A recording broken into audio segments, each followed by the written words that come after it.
Hi everyone, how's it going? You already know what I'm going to talk about, but whatever. Harbringers is out and the first episode is about Gul'Dan, but let me just warn you that this story is not about our Gul'Dan, it's the Gul'Dan from the alternate reality. This is Gul'Dan from Warlords of Draenor.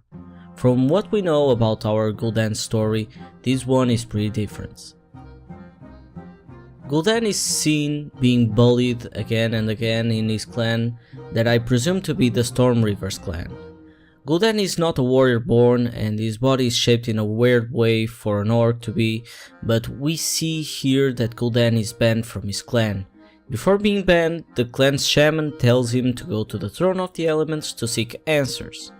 Gul'Dan survives the journey and gets to the Throne of the Elements, and then we see the elements rejecting Gul'Dan. It's not really said if they reject him, felt a dark presence on him, or they just saw that his intentions weren't pure, we don't know.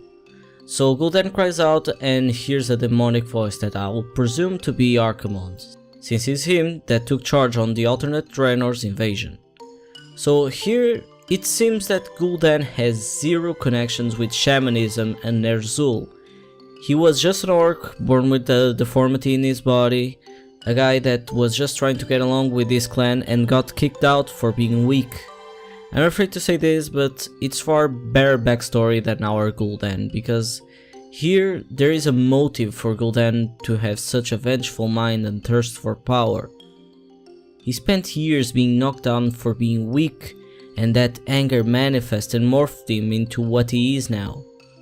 For those who are wondering about our Gul'Dan story, it's actually pretty simple because there isn't much backstory to go for.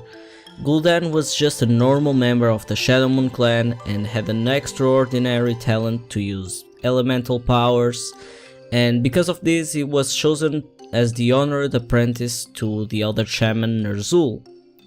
But when Ner'zhul started dreaming about his fallen mate Rokan that was actually kil'jaeden trying to turn the orcs against the Draenei, Gul'Dan began to question more Ner'zhul about if he too would have this type of power and knowledge. Long story short, when Ner'zhul saw what kil'jaeden have him doing, it was already too late to fix it, because Gul'Dan was more than willing to help the Legion if that would give him more power. And this is all the backstory known about our Gul'Dan. And I highly doubt that more will be told about our Gul'Dan, because the only thing that still exists is his skull. Other thing that I asked myself is if this really catches up with the comic book released in Warlords of Draenor, called Gul'Dan and the Stranger, where we see Gul'Dan tied inside a hut right after drinking Menoroth's blood. We see Garrosh fighting his guards and confronting him, but we do not know of what clan are those guards, if they were survivors that surrendered at Gul'Dan after he destroyed the village, or if they are just followers that he had gained. It's not that clear yet, but I'm sure that these two stories fit together in the same whole. And as you may know, Gul'Dan will be the end boss of the Nighthole raid, and he'll finally die. I hope. Now, if you guys have a different opinion, if I told any misleading information, or if you just want to say thanks, please be sure to tell me on the comment section below.